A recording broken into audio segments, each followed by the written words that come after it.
Muy buenas tardes, le habla Bismar Ciero, sociólogo. Hoy tendremos una amena conversación con Jorge Bautista, catedrático. Le mandamos saludos a Néstor Espinosa, que estará fuera por unos días, ¿verdad?, en unos asuntos personales. Aquí nosotros hoy vamos a analizar un poco el panorama internacional y tenemos con nosotros a nuestro estimado invitado, a Jorge Bautista, catedrático, ¿verdad?, con mucha información histórica, con mucha información que le gusta verificarla, sacarla y sacarla a luz. Buenas tardes, Jorge. Buenas tardes, ¿qué tal, Cielo? ¿Cómo estamos, hombre? Pues aquí, contento de estar con tu persona en esta primera entrevista entre nosotros. Con Néstor ya llevamos varias entrevistas en varios temas y ahora pues inauguramos con tu persona de los dos lados. Y vamos, una buena plática, un buen diálogo el día de hoy, vamos a ver. Sí, más que una entrevista van a haber un diálogo de dos catedráticos, ¿verdad? Eso se trata, Sumando Vigor, en un programa que se va renovando constantemente, que va haciendo los ajustes y los cambios conforme la sociedad lo va demandando, la gente y la teleaudiencia que nos escribe y que nos va diciendo, pues. ¿Qué te parece si arrancamos con Ucrania? Es un tema interesante y es un tema bastante álgido que va en el día a día haciendo unas pequeñas modulaciones, pero que en línea general ya se pueden leer algunas cosas, creo, ya después de 2 años, yo creo que ya algunas líneas están determinadas. Al principio, los primeros días, los primeros meses, como que se estaban dibujando las líneas de cada uno, como una visión más de la historia de 2 años, yo creo que se pueden ya sacar algunas conclusiones y ya hay algunos resultados. ¿Qué conclusiones tenés vos? ¿Qué análisis has hecho? Digamos, hiciste ya tu checklist, unas 3, 4, 5 conclusiones. Mira, en el caso de Ucrania, el punto, me parece que Putin está jugando a 2 cosas, ¿no? Te digo el término jugar, aunque no es correcto el término jugar, ¿no? En cuanto que Putin sabe que tiene que vivir en el día del contexto de lo que está pasando. Pero una cosa interesante que pasa Putin como presidente de Rusia, y es que es un ser que es consciente de la historia, de tal manera que lo que él hace en el presente, él lo relaciona siempre con lo que ha pasado en la historia de Rusia y en la historia de Ucrania y en la historia en la relación para con toda Europa. Uno, y segundo, él está actuando y haciendo cada paso, midiéndolo en razón de futuro.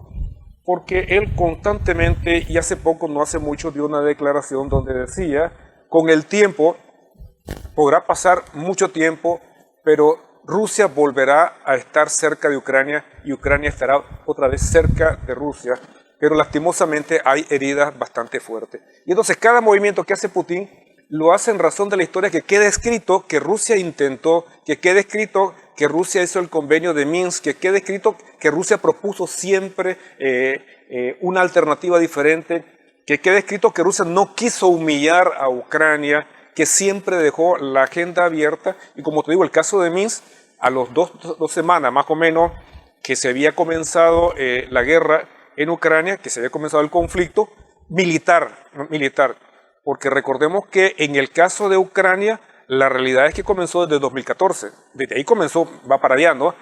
Con el Euromaidán, y quien estaba detrás de todo esto, y que ahora ya se sabe, que ya es público lo que hemos hablado, que la historia se va reflejando, es que estaban los norteamericanos detrás. Pero más de los norteamericanos, los que dicen los ucranianos son los anglosajones que están detrás. En algunas entrevistas que han dicho, dicen ellos que quienes han estado moviendo todo esto, ellos congloban, dicen los anglosajones, y en eso van los norteamericanos y los ingleses, ¿no? Ambos están metidos en esta parte. Entonces, desde ese periodo para acá, cuando se da el primer movimiento militar de la parte de Rusia, lo que declaró Putin y que lo declaró en ese momento, y los escenarios se pueden ver en ese instante, es que 24 horas más tarde, o 48 horas más tarde de la intervención de Rusia, estaba prevista el ataque último a la parte de Donbass y Donetsk por parte del ejército ucraniano. Y era entrar y devastar. Declaraciones previas de Zelensky había dicho, no nos interesa tanto la población, nos interesa el territorio. Y el que está ahí y se siente ruso, pues que se vaya. Esa era la visión que tenía. Putin se da cuenta que eso va a pasar. Y en este caso, si la seguridad estaba, te queda una de dos, o esperas que haga y ya no haya más que hacer, o actúas. Y Putin actuó, me parece, de manera bastante rápida, de manera bastante eficiente y atacó por más de 5 frentes al mismo golpe. Se mete a la parte de Kiev y en Kiev logra sentarse, toma el aeropuerto y logra sentar y pide a la parte de Ucrania, dialoguemos. El golpe fue tan fuerte en ese momento, de inmediato, que la parte ucraniana dijo, sí, pues negociemos. Y la razón tiene una explicación militar. Se quedaron sordos, ciegos y mudos. El ataque militar que hizo Putin fue tan preciso que obligaba a sentarse a negociar. Es decir, fue una apuesta, no de ignorancia, fue una apuesta a buscar un diálogo rápido antes de que esto se prolongara. Y la parte de Ucrania aceptó. Y se fueron con la intervención de Erdogan, vamos a dialogar, y se fueron a la parte de Turquía, y dialogaron y se llegó a un acuerdo, y lo que se sabe de la letra de ese acuerdo es que era satisfactoria para las dos partes. No había el elemento de humillación, que es el elemento que quedó como remanente de la Primera Guerra Mundial, que te provocó la Segunda Guerra Mundial. No hay ese elemento de avasallamiento, que es el elemento que trata de evitar Putin, porque piensa que para el futuro Ucrania es de la historia de el primo hermano y casi el hermano en toda la historia de Rusia. Entonces se salvaron los elementos militares, se salvaron los elementos estratégicos y se conservó la línea de la historia y aceptaron. Y ya cuando estaban firmando el documento, los ingleses intervinieron, otra vez los anglosajones, el Maidán del 14, y en el momento del acuerdo, ahora los ingleses, y dijeron, no, que no hay acuerdo, nosotros vamos a proveerte de armas, no hay acuerdo. Y se vino abajo. En ese primer momento, Bautista, tal vez para dar un poco de énfasis, Ucrania, recordemos que el presidente ruso Putin anuncia una operación militar. O sea, era como una cirugía, pues. Sí. O sea, boom, boom, boom, en lugares estratégicos, y tenía la información, en los planos, cómo hacerla, y se hizo pues, en la primera semana pues, de la operación militar. Agregaste otro detalle, ¿no? Porque el hacer un ataque de cirugía tenía otra cuestión interesante, ¿no? Y es lo siguiente, hacía una variante militar en el ataque distinto a lo que hacían los gringos. Los norteamericanos, cada vez que han invadido, el caso de Irak, el caso de Siria, el caso de Afganistán, entran y llaman daños colaterales, bombardean y destruyen seres humanos, arrasan seres humanos, arrasan población civil. Es decir, no tienen valoración del ser humano, no tienen valoración. En el caso de Putin, al realizar lo que le hizo, requería mucha serenidad, mucho pragmatismo y mucha certeza de lo que vas a hacer. Precisión, que sabes que vas a tocar lo militar, no civil, lo militar. Que en algún momento hubo algunos muertos, pero es una cuestión de rebuscarlo, 15 muertos, 20 muertos civiles, pero es una cuestión difícil con el ataque al nivel que se hizo. Como te digo en la frase y que se está manejando, el ataque fue con tal velocidad, con tal precisión, que les eliminó las antenas, les eliminó los radares, les eliminó las bodegas, les eliminó los aviones. Incluso sordo, la parte ciego, mudo. de aeronáutica. Sentémonos a negociar. Y sentaron a negociar. Ahora, los ingleses en ese momento dan la variante. Después se ha criticado que si fue un error de Putin, y me voy a explicar de esa manera. Porque decían, era un error militar de Putin haber entrado, digamos, a Kiev de más de 1 millón de habitantes, 1 millón y pico, casi 2 millones de habitantes, y entras con 30.000, 40.000 soldados de tropa. Es un error estratégico. Jamás vas a poder tomar una ciudad con tan poca cantidad de militares. Eso no es por la extensión geográfica, por la concentración de población, por los centros. La topografía misma. Entonces, eso era imposible. Entonces, sí, es un error. Yo decía, no fue un error. Lo que pasa es que hicieron el intento de ver si se podía. Desde el punto de vista militar diría, sí fue un error. Desde el punto de vista histórico, que lo analizaremos en 10, 20, 30 años, van a decir, no, fue un primer intento a ver si se sentaban a dialogar y que quede escrito que atacamos lo militar y queríamos sentarnos a dialogar y lo logramos, nos sentamos. Esa alteración vuelve a ser el hincapié de ahorita, que lo traemos ya a la fecha presente, 2024, donde ahora son los galos, son los franceses, que dicen ahora, vamos más adelante, continuemos a esto y sigamos en esta guerra hasta el último ucraniano. Recordemos lo que acaba de decir el presidente Macron. Si Rusia gana esta guerra, la credibilidad de Europa se reduce a cero. Ahora, mira. Ese cambio del que sale el anglosajón y entran los galos, recordemos que lograron, después de los primeros intentos de acuerdo de paz, recordemos que se promovió en Ucrania una ley que prohíbe negociar. Sí, fíjate que fue, me parece... fue casi posterior. Un error, ¿no? Porque hay una ley que le prohíbe negociar. Claro, pero vos podés sacar un montón de leyes, pero la ley tiene que adaptarse a las realidades. No podés cerrarte vos mismo la puerta, ¿no? Porque estás obligándote vos mismo a morirte. En la guerra tenés que ver un escenario de mayor pragmatismo. Y en algún momento escribí un artículo sobre esto y decía, de iniciar la guerra en Ucrania, Ucrania nunca va a volver a ser la misma territorialmente. Es un riesgo, por lo tanto, el convenio que había propuesto Putin en aquel momento le salvaba de ese error.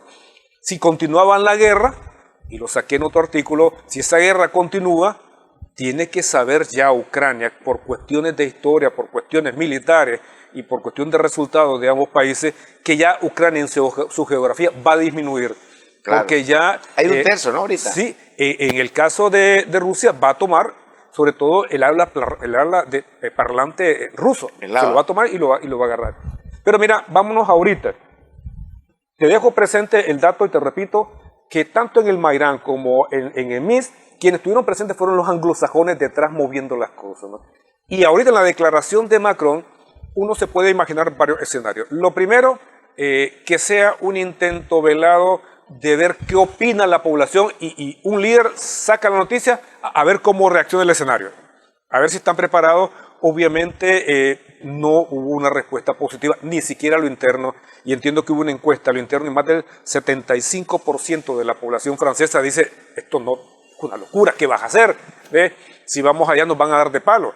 Eso por un lado, y podemos analizarlo así, que sea un intento coordinado por debajo de la mesa a que alguien salga por ahí. Pero hay un segundo elemento, ¿no?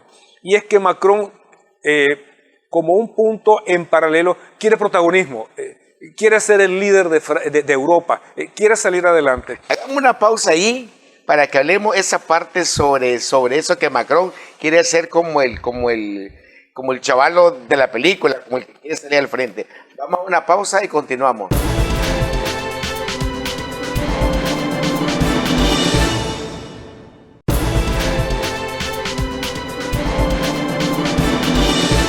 Estamos de regreso aquí con nuestro invitado Jorge Bautista.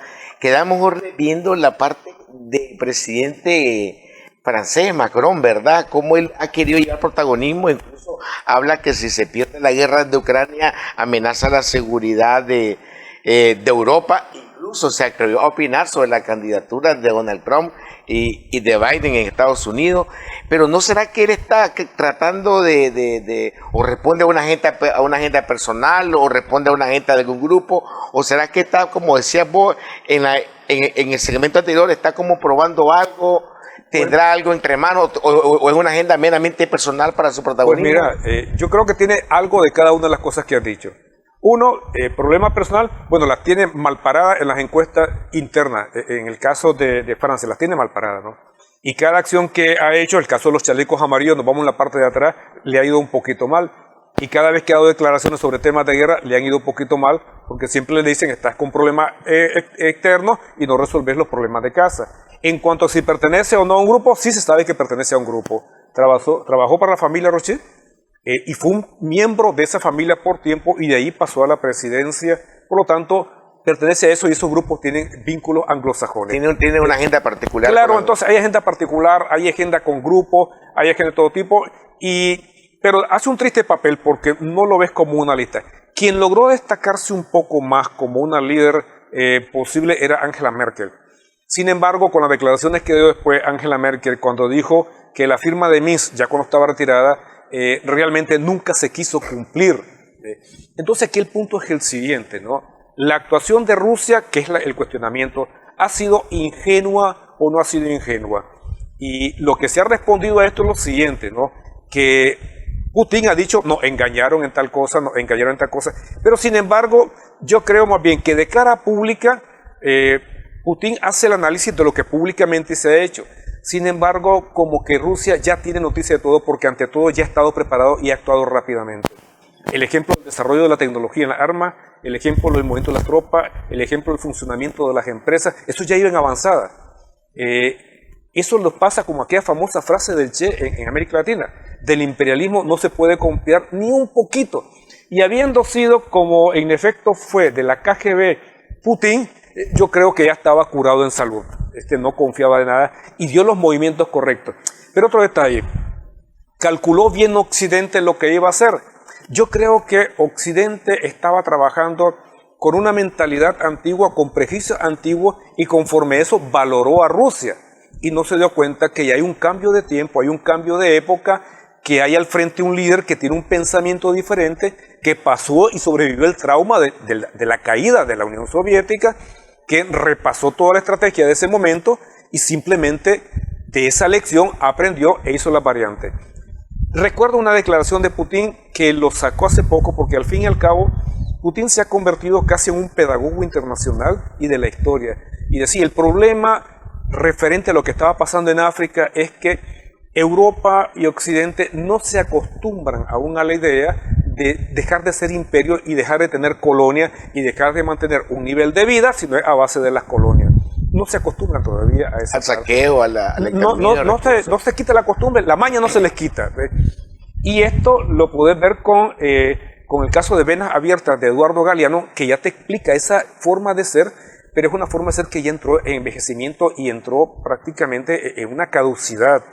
Ya no va ese modelo. Para dar énfasis en esta parte de la parte de los galos, en la historia reciente, en los últimos 2 años, han venido teniendo problemas en todos los países donde ellos tenían injerencia en África, pues que son de parla francesa. Sí, mira una cosa, la acción que tomaron contra diferentes países, lo del bloqueo con Cuba, lo del bloqueo, son remedios con algunas renovantes a través de los cuales ellos presionan. Te declaran la guerra solamente sin armas, pero te tienen de baratar la economía. Y cuando aplicaron todas las sanciones contra Rusia, ellos decían, al cabo de un mes, se cae. Y no se cayó. Ahorita mismo, el crecimiento económico de Rusia ya superó al de Alemania. Y ahora, cuando el resto de países logran ver, sobre todo África, logran ver que esto sí es posible y que la fortaleza del imperio ya está en crisis, que la fortaleza de Estados Unidos, de los países europeos de imperio, el caso de Inglaterra, de Alemania, de Francia, de España, ya está en crisis, y dice, y esto es posible, y es posible sobrevivir. Y tenés a la par un país que industrialmente ya también es la potencia, el caso de China, tenés la alternativa, entonces dice, bueno, cojamos la alternativa. Y ese manoseo ya de un imperio que deja de ser tanta fuerza, lo puedes ver con los hutíes. Los hutíes no le están dejando pasar por el Mar Rojo a los buques norteamericanos, a los buques israelitas, y le montan todo y lo están manoseando. En otra época, los gringos, los europeos, hubiesen intervenido y desbaratan a los hutíes, pero ahora ya la correlación de fuerza no es. Pero te digo entonces, en el caso de esto que pasó con Rusia, les vino de boomerang y les golpeó de boomerang. El mismo precio que han tenido que pagar y el abastecimiento de las colonias ha bajado significativamente. Pero veamos otro detalle interesante. La guerra de Ucrania y el que agarre la guerra de Ucrania tiene varios pisos de problemática, ¿no? Uno es el caso de Rusia como tal, con el problema de Ucrania. Dos, el caso de que los europeos, puntualmente los anglosajones, quieren a través de esta palanca poder desgastar a Rusia y poder que Rusia colapse. Te montó una guerra, esa guerra implica un desgasto porque tenés que dar un financiamiento de presupuesto, y a la par de eso te bloqueo, y después de eso te confisco a nivel financiero, y después de eso te bloqueo incluso tu posibilidad de principales productos como el petróleo, que no los puedas sacar. Sumatoria de esto, en mi lógica fracasaste y ahí nomás te hundiste. Pero no pasó eso. Porque tienen congelado todos los recursos. Los 300.000 millones. Que se lo quieren confiscar. Claro, pero ellos mismos no se atreven. Pero al haber hecho eso, como te digo, con Rusia se mostraron 2 lecciones. Uno, que es posible salir de eso. Y salir y llevar con una economía. Segundo, que no es seguro tener tus reservas en dólares, tu comercio solamente con ellos. Fueron dos lecciones al mismo tiempo. Pero ahora veamos el tercer escenario. Cuando se va lo de la OTAN, y la OTAN va con toda la fuerza, resulta que le pasa un mes, 2 meses, 3 meses, 4 meses, el ejército mejor entrenado de toda Europa, el ejército más grande de toda Europa, excluyendo a la parte de Rusia, era Ucrania. Tenía desde el 2014 hasta la fecha un entrenamiento por los soldados de la OTAN al máximo nivel, mejor entrenado, mejor armamento, pero claro, con armamento ruso, por efecto de que no es tan fácil cambiar armamento de buena hechura para armamento, y así en base a algo rápido. De todas maneras, la evolución tecnológica del armamento ruso tampoco es gran cosa. En unos cuantos meses está listo. Resultado, aquí está la fecha. Tenemos 3 resultados. Uno, el ejército que tenía preparado para la guerra con Putin se desbarató a los primeros 20-30 días. Ese ejército desapareció. Pasado un año, el primer año, el segundo ejército que armaron con todo esto se desbarató por la cantidad de bajas. Ese ejército dejó de desaparecer. Y el tercer ejército que lograron armar con la parte de Ucrania, que fue en la ofensiva famosa que habían anunciado y que la llevaron adelante, desapareció porque ese ejército también fue aniquilado. Prácticamente ha sido reconstruido el ejército de Ucrania 3 veces, y las 3 veces ha sido eliminado. El resultado de hoy en día te lo dicen los analistas españoles, te lo dicen analistas franceses, analistas norteamericanos, exmilitares, y te dicen que ahorita la mano de obra del ejército ucraniano prácticamente es inexistente. Y entonces aquí es el punto al que queremos llegar. Estás con un ejército por colapsar, y es entonces el brinco que da Macron. Porque si este ejército colapsa, ya no tiene suficientes miembros. Estás hablando que hay más de 700.000 bajas, sea por muerte, sea porque se han herido, pero ese ya no regresa al escenario, 700.000. Se te habla de una cantidad de jóvenes que emigraron de Ucrania porque por el voto de los pies se fueron de Ucrania porque dicen: esta guerra no me identifica. Esta guerra no... Hicieron una ley para reclutar. Pero se te fueron. Y el tercero, otra cantidad de tropas que en el momento que se descuida, se te entregan a las tropas rusas. Entonces, por 3 vías, ese ejército está listo. Y lo han tenido que engrosar de alguna manera con mercenarios, que son soldados de la OTAN en algún momento, que se cambian la identidad o te ponen como que están retirados y se van al frente. De hecho, en la práctica, la OTAN está dentro ya de Ucrania.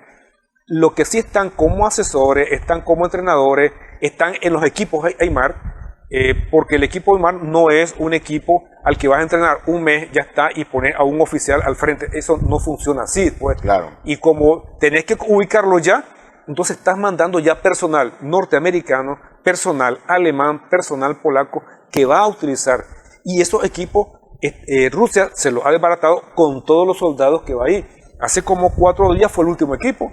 Y se decía solamente que en uno de los disparos, con uno de estos cohetes que se habían enviado desde Rusia, murieron aproximadamente 40 soldados. La mayoría soldados de OTAN. Lo que se dice sí es lo siguiente, que a pie el soldado de tropa aún no lo han enviado, ese soldado de tropa. Pero que también en la lógica militar, para que vos puedas ganar una guerra, metas el bombardeo que vos querrás, destruyas lo que vos querrás. Para ganarla tenés que ocupar físicamente el territorio. Y la única manera de ocupar físicamente el territorio no es enviar tanques, es enviar tropa. Y artillería. Artillería en la primera fase, pero la tropa que se asiente ahí, que esté el soldado que ahí que ocupe, que acampe en ese momento, pero resulta que la mano de obra ya no la tenés. Y entonces el efecto de esto, que es el punto último, es que la OTAN se ha deslegitimado. Y entonces el colapso de Ucrania es la víspera de un colapso de legitimidad de la OTAN. Y dice: entonces, ¿para qué existís? Si sos infuncional. Desde antes del conflicto en Ucrania ya la OTAN era casi inexistente. Claro, pero la OTAN tomó vida. Ucrania le alimentó de la manera más morbosa, si vos querés, a través de la muerte, actualizó la existencia de OTAN. Porque vendieron, y creo que los líderes rusos lo han reconocido, que la guerra mediática, lo ha dicho Putin también, porque quiero referenciar a Putin, porque Putin es serio en esas partes, E incluso Occidente ocupa mucho de fuente a Putin. Cuando quieren hablar algo serio, dice, si Putin lo dice, claro, es serio porque no hace variante. Y Putin dice, nosotros estamos claro que la guerra mediática para Occidente la tenemos perdida. Eso sí dice. Pero la guerra en el territorio, nosotros vamos avanzando. Sin embargo, hay un elemento que es importante y me parece que es la parte humana siempre de esta guerra, que va marcando un ítem de diferencia en la forma de hacer la guerra de Putin, y que lo dijimos al principio, que Putin golpeó puntos militares, no golpeó personas, como hacía la parte de Occidente, y Putin está viendo cómo economizar al máximo vidas de soldados. La relación ahorita va, según encuestas que se han hecho y algunos informes que han sacado, no de parte de Rusia, sino que de parte de Occidente, pero en algún momento también Rusia reconoció algo de esto, es de una relación de unos 10 a 8 por 1.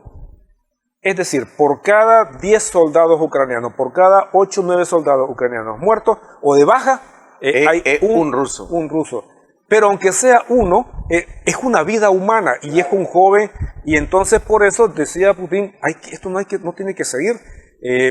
Tenemos que, siempre la puerta está abierta para negociar, con la diferencia de que ahora va a ser nuestras condiciones. Con las condiciones rusas. Vamos a pasar a una segunda pausa, Jorge, y en el siguiente bloque quiero que un poquito, para que sepa la teleaudiencia, hablemos que hay elecciones en Rusia. Sí. Y entonces en este tercer bloque demos un poco de información. Ya hoy están en elecciones, hoy 15, el 17, ¿verdad? Entonces vamos a una segunda pausa.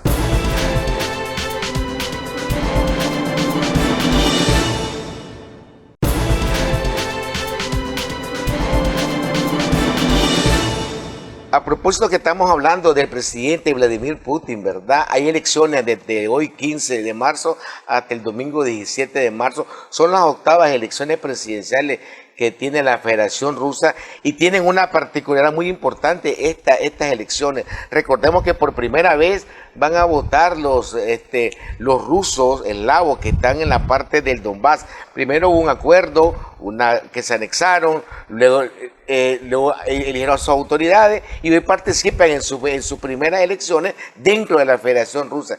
¿Qué trae eso al liderazgo de Putin, Jorge? Mira, por los datos que se han dado, e incluso ya creo que están las primeras noticias, y lo que se espera pues de este resultado es tan solo la legitimidad de un nuevo periodo para Rusia, porque no tiene un candidato que le vaya a oponer.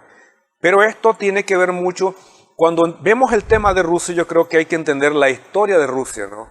Y para esto también hay que entender la realidad de la caída de la Unión Soviética y lo que Putin significó para ellos, que es el rescate del orgullo nuevamente ruso, del ser respetado como ruso, de retomar otra vez sus condiciones de poder, de identidad de nación, de identidad de cultura. Putin se los trae otra vez a ellos, ¿no?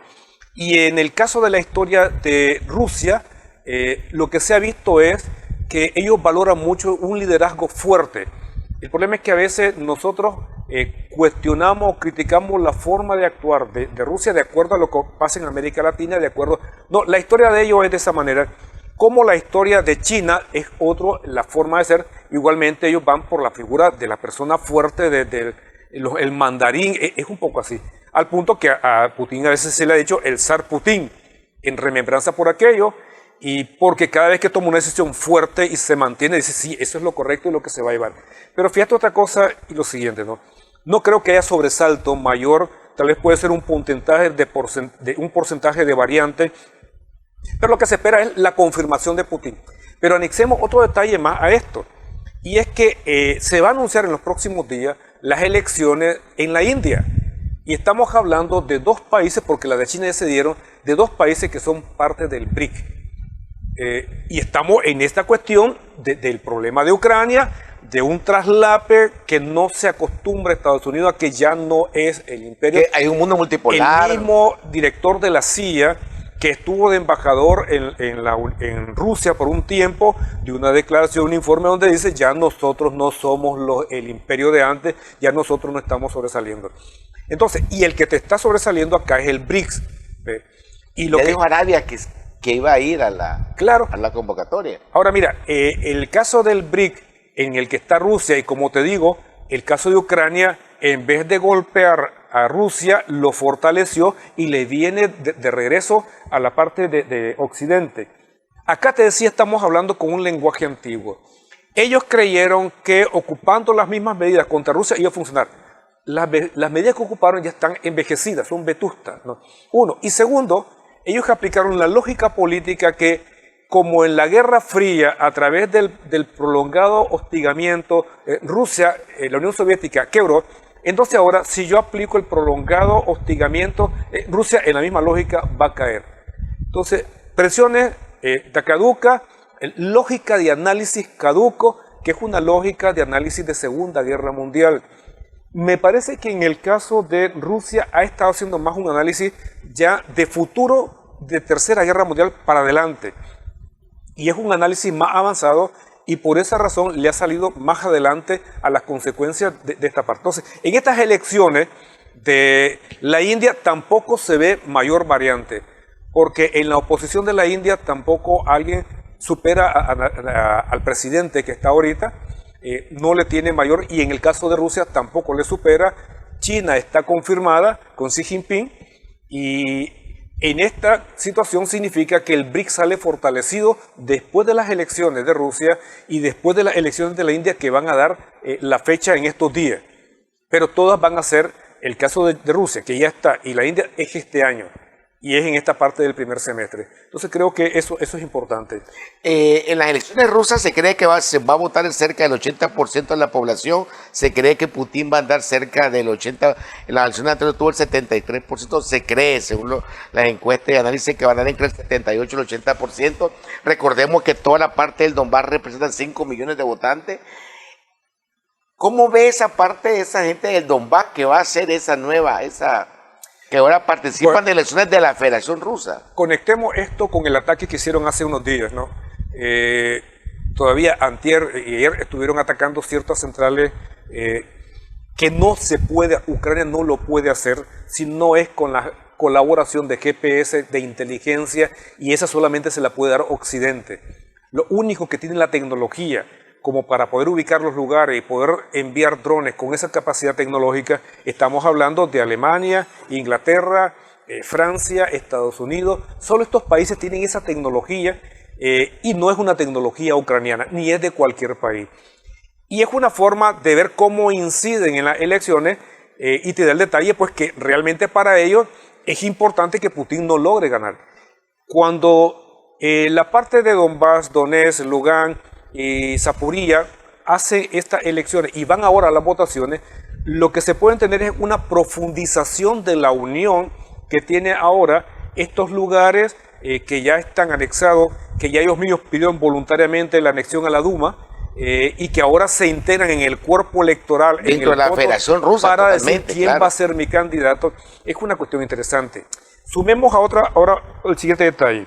La población de Rusia era aproximadamente 145, 44, 45.5 millones. Ya con esto de las pases, donde estás hablando, y en las últimas conferencias que han dado los personeros de Rusia, te hablan ya de 151, 150 millones. Ya habla un país más grande, el más grande de Europa, con la población más grande, que en algunos casos lleva casi el doble de la población de Alemania, casi más del doble de la población además del de liderazgo Francia. que le ha impregnado.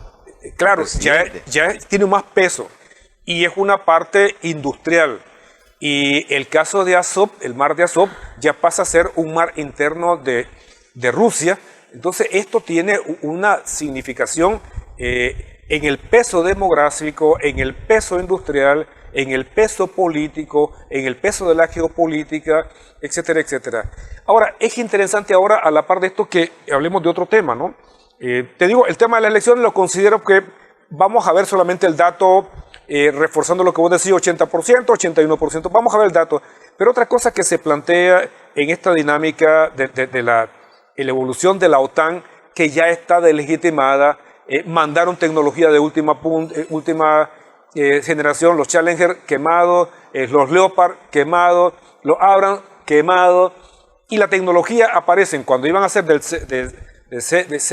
CNN y la CBS, creo que se llama la cadena inglesa, y quieren filmar los tanques abran y tienen que filmar los otros tanques y se les quedaron en el lodo. No avanzaban, entonces ni siquiera van a la guerra. Al momento que entran a los lodazales de Ucrania, no avanzaron. La razón, el peso excesivo y que son muy angostos. Es decir, no sirven para una guerra ya a esos niveles, para con una Rusia en un territorio de ese tipo. No están hechos.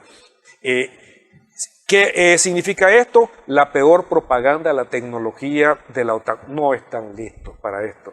No estaban listos los OTAN desde ese tiempo. Ellos estaban prácticamente anacrónicos, estaban fuera de todo. La versión que se había dicho que anacrónico era la Pero tecnología... también descubre, deja al desnudo a la Europa con toda su problemática interna, de sus productores, sus agricultores, sus sectores productivos. Digámoslo así, lo evidenció más algo que ya venía en caída, ¿no?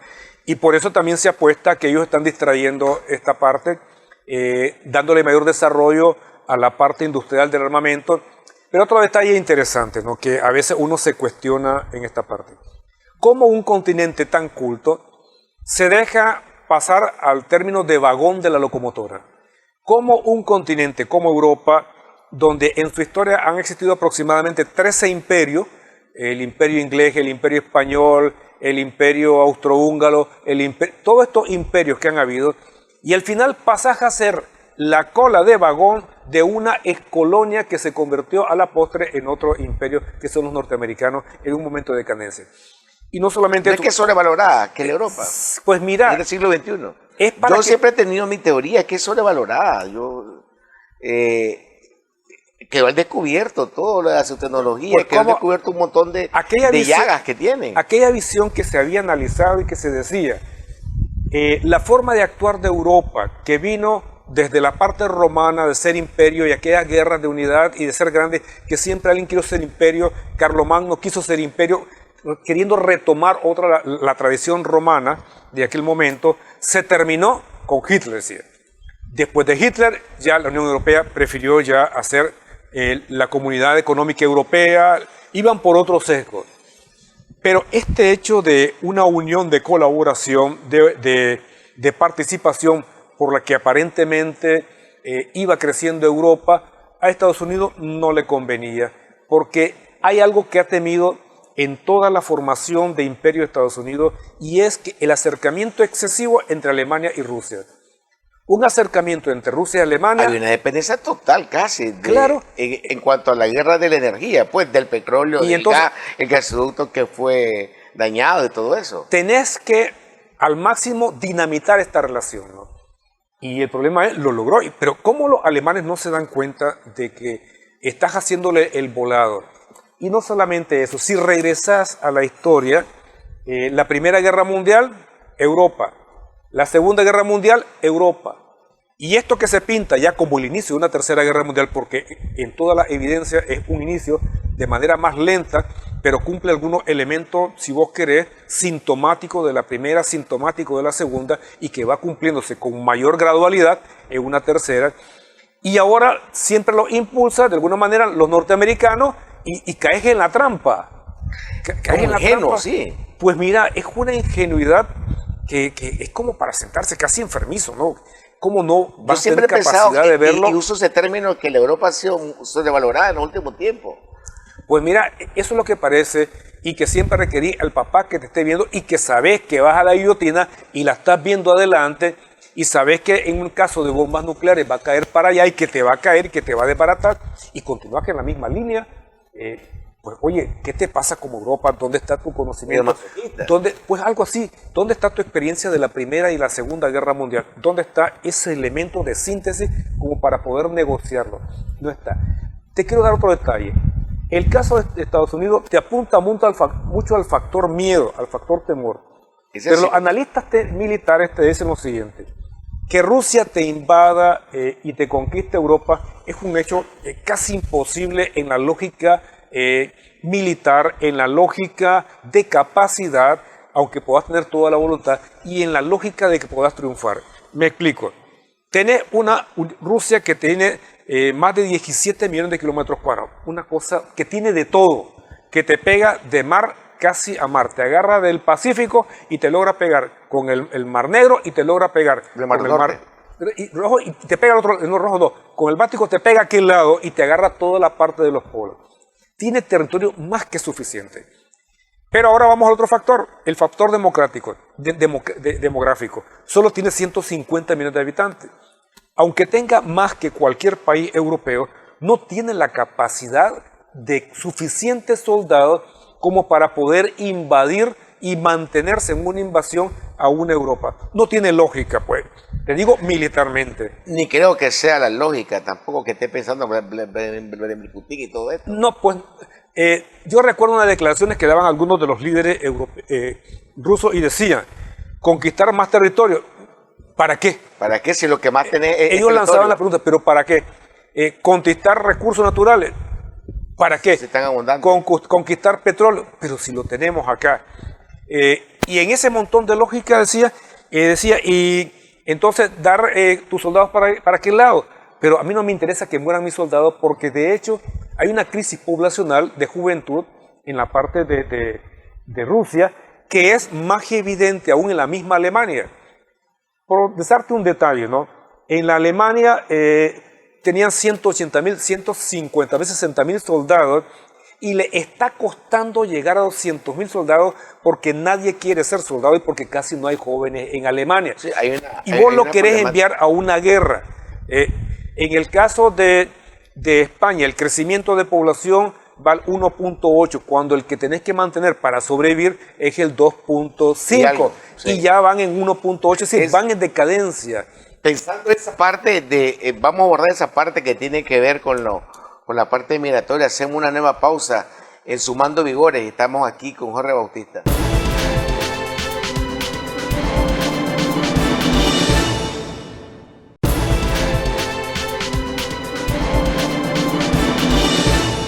Seguimos en Sumando Vigores, ¿verdad? Bismar Siero, sociólogo. Hoy estamos aquí con Jorge Bautista haciendo el análisis de la semana y lo que pasa en la geopolítica mundial, que hemos abordado ampliamente toda la parte que tiene que ver con Ucrania, con Rusia, la parte de la Europa, Occidente. Ahora un poquito vamos a hablar del quien maneja esa locomotora, ¿verdad? De Estados Unidos, para cerrar el programa. ¿Quién maneja la locomotora de Estados Unidos? Mira, yo recuerdo una declaración de Felipe González cuando era el representante del Ejecutivo en España y se reunieron, creo que a nivel del G7, no sé si fue en Inglaterra, y una vez que estaban entre ellos hizo un comentario que se les zapó, que se lo habían grabado y salió al aire, y decía, el problema, dice, en Estados Unidos son dos problemas, dice. Lo primero, quieren que se les quiera, son imperios, dice. A un imperio no se le quiere y quiere que se le quiera. Y el otro gran problema, dice, con los Estados Unidos es que no sabes con quién entenderte, porque no sabes quién manda. Y eso lo comentaba Felipe González, que fue el primer presidente en la parte de España después de Franco, y yo creo que eso sigue siendo lo mismo.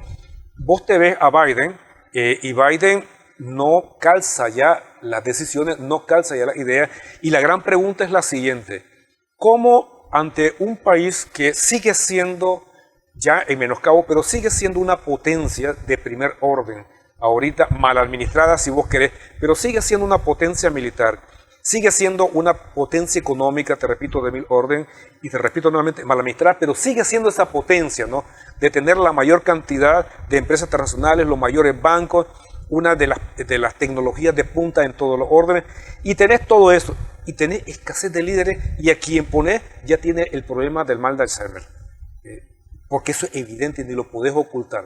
De repente te saca datos que no va. La pregunta más bien va de rebote: ¿quién manda realmente ahí? Es la misma pregunta que hacemos al presente y que hizo Felipe González en el periodo de gobierno del 80, es decir, ahí no sabes quién manda, se manda. Diferente a lo que pasaba, digamos, por ejemplo, en México con Fox.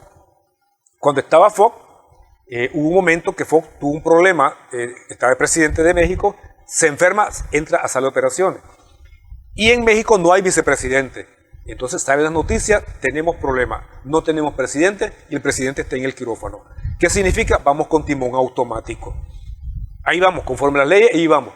Pero en el caso de Estados Unidos, vas con timón automático, no, es que no sabes quién manda y nunca ha mandado el presidente. Tenés el caso de Obama, no mandaba Obama, el que mandaba ahí es otro, y vuelve a ser aquella frase de análisis que se ha hecho, el famoso gobierno profundo. El gobierno profundo es el que maneja esta línea, que son los famosos lobbies, que nada tiene que ver con la democracia.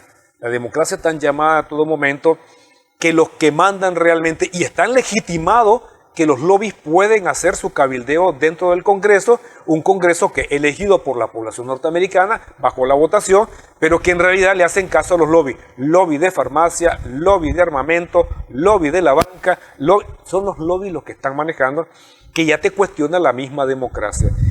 Pero Estados Unidos va para elecciones, y Biden se quiere lanzar para las elecciones, y vos decís, no lo creo. Hablando desde el punto de vista de seriedad del asunto, de cómo vas a llegar al gobierno sabiendo que esta enfermedad es evolutiva y no te estás burlando de la persona. No es una enfermedad, es un desarrollo, tenés que darle descanso a esta persona, tenés que sacar al frente un verdadero candidato, es que realmente no tenés candidato. Pero ahora unamos a esto otro detalle. En América Latina tenemos, hablamos de Rusia que va en elecciones y vamos la India y va en elecciones y van para el BRIC. Pero en América y en América Latina, de arriba para abajo, resulta que tenemos 3 elecciones interesantes este año. Claro. Primera elección, Estados Unidos, que va a ser el 5 de noviembre. Teóricamente va de candidato Biden, y el que va llegando más arriba es otra vez el regreso de Trump. Y Trump ya definió sus líneas por dónde va. Vamos a ver cómo va por ahí. El segundo país que va para elecciones es Venezuela. La fecha que se da es 28 de julio. Va para elecciones. Y el tercer país que va para elecciones es México. Y es para fecha 2 de junio de este año y va Claudia. En el caso de México no se ve gran variante, van en la misma línea.